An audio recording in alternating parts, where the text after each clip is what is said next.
bigas at gasolina, habang ang karaniwang tao'y hirap na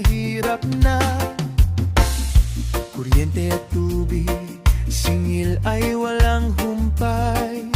Pawis ng manggagawa'y tila kulang pa sa buhay. Sa gitna ng unos at pangakong napako, ang tanong ng bayan ay bakit ganito? Hanggang kailan tayo mananahimik?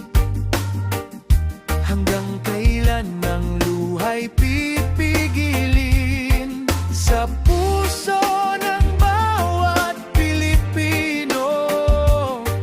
May apoy na hindi kayang patayin. Tunay na kalayaan, kailan makakamtan kung ang bayan ay bihag ng kasakiman? Tunay na kalayaan, hindi lang salita, kundi katarungan para sa masa. Hindi takot, hindi susuko, kahit marami ang nanggigipit sa tao. Sama-samang haharap sa kinabukasan para sa tunay na kalayaan.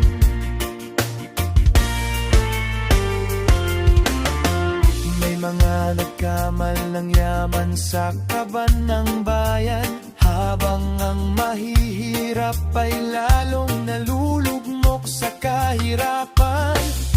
Maraming pangako ngunit kulang ang serbisyo sa ospital, paaralan at hanap buhay ng tao. Mga magsasaka't mangingisda'y naghihintay ng tulong na matagal nang inasam sa buhay. Ngunit sa bawat sigaw ng pagkadismaya, lalong lumalakas ang hangarin ng masa. Hindi mabibili ang dangal ng bayan, hindi matatakpan ang katotohanan.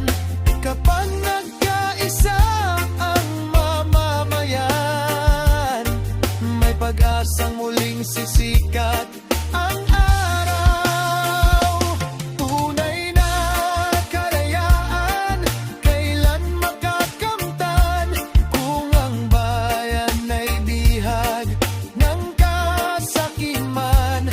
Tunay na kalayaan, hindi lang salita, kundi katarungan para sa masa.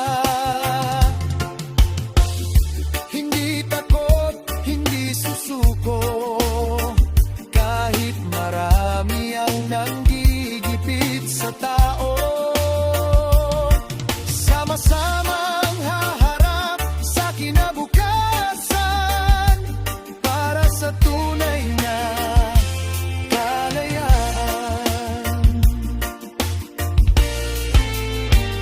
Ang kalayaan ay hindi lamang watawat, hindi lamang awit na ating inaawit. Ito'y buhay na may dangal at pag-asa, bansang may malasakit sa bawat isa. Tunay na kalayaan, ating ipaglaban sa pagkakaisa ng buong sambayanan.